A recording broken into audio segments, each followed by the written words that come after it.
गाँव की एक शांत शाम थी। सूरज ढलने को था और आसमान में सुनहरे रंग बिखर रहे थे। राधिका, जो गाँव की सबसे सुंदर और समझदार भाभी थी, अपने छोटे देवर आर्यन के साथ आंगन में बैठी चाय पी रही थी। आर्यन अभी कॉलेज में पढ़ता था और अपनी पढ़ाई के साथ साथ घर के कामों में भी मदद करता था। राधिका की शादी को कुछ साल हो चुके थे, लेकिन वो हमेशा अपने परिवार की खुशियों का ध्यान रखती थी। सरप्राइज का दिन। एक दिन आर्यन ने सोचा कि वह अपनी भाभी को खास महसूस कराना चाहता है। उसने तय किया कि वह राधिका के लिए एक सरप्राइज प्लान करेगा। उसने अपने दोस्तों से मदद ली और एक सुंदर फूलों का गुलदस्ता और कुछ मिठाइयाँ खरीदीं। आर्यन ने सोचा कि यह उसके लिए एक अच्छा मौका होगा कि वह राधिका के प्रति अपनी भावनाएं व्यक्त कर सके। सरप्राइज का पल। आर्यन ने शाम को, जब राधिका रसोई में खाना बना रही थी, तब उसे सरप्राइज देने का फैसला किया। उसने धीरे से राधिका के पास जाकर कहा, भाभी, आपके लिए कुछ खास है। राधिका ने मुस्कुराते हुए पूछा, क्या है आर्यन? आर्यन ने गुलदस्ता और मिठाइयाँ उसे देते हुए कहा, आप हमेशा हमारे लिए इतना करती हैं, इसलिए मैंने सोचा कि आपको खुश करने का ये एक तरीका है। राधिका ने फूलों को देखकर अपनी आंखें चमका दी और कहा, ये तो बहुत प्यारा है, धन्यवाद। नज़दीकी बढ़ती है। उस दिन के बाद से आर्यन और राधिका के बीच एक नई नज़दीकी बढ़ने लगी। वे अक्सर साथ में समय बिताने लगे। कभी कभी वे खेतों में टहलते, कभी बाजार जाते और कभी कभी बस घर पर बैठकर बातें करते। आर्यन ने महसूस किया कि वह राधिका के प्रति आकर्षित होने लगा है। एक खास पल। एक दिन जब आर्यन और राधिका गांव के मेले में गए, वहां उन्होंने साथ में झूला झूलने का फैसला किया। झूला झूलते समय आर्यन ने राधिका का हाथ पकड़ लिया।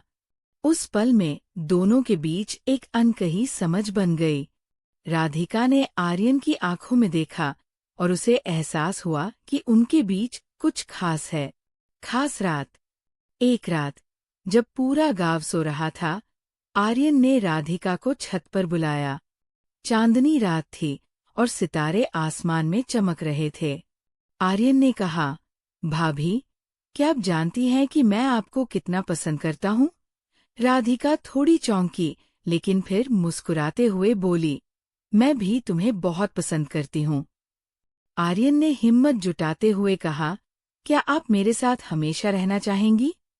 राधिका ने उसकी आंखों में देखा और कहा, हाँ, लेकिन हमें इस रिश्ते को समझदारी से निभाना होगा। चुनौतियाँ। हालांकि उनके बीच प्यार बढ़ रहा था, लेकिन कुछ चुनौतियाँ भी थीं। गांव में लोग उनकी नज़दीकी को लेकर बातें करने लगे थे। कुछ लोग इसे गलत समझते थे, जबकि कुछ लोग उनकी दोस्ती की तारीफ करते थे। आर्यन और राधिका ने तय किया कि वे इन बातों पर ध्यान नहीं देंगे और अपने रिश्ते को मजबूत बनाए रखेंगे। एक नया मोड़। एक दिन गांव में एक बड़ा त्योहार आया। सभी लोग उत्साहित थे। आर्यन ने सोचा कि ये सही मौका है अपनी भावनाओं को सबके सामने रखने का।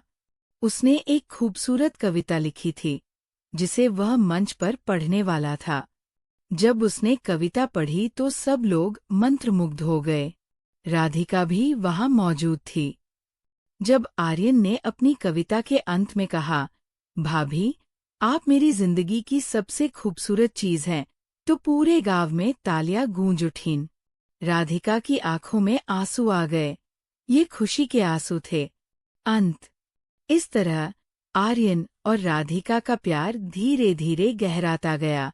उन्होंने एक दूसरे का सम्मान किया और अपने रिश्ते को मजबूत बनाया। गांव में उनकी दोस्ती की मिसाल दी जाने लगी। उनकी कहानी ये सिखाती है कि सच्चा प्यार हमेशा समझदारी और सम्मान के साथ बढ़ता है, चाहे कितनी भी चुनौतियां आएं। अगर प्यार सच्चा हो तो हर मुश्किल आसान हो जाती है। उम्मीद है आपको ये विस्तारित कहानी पसंद आई होगी। यदि आप किसी विशेष विषय या शैली में कहानी चाहते हैं तो मुझे बताएं।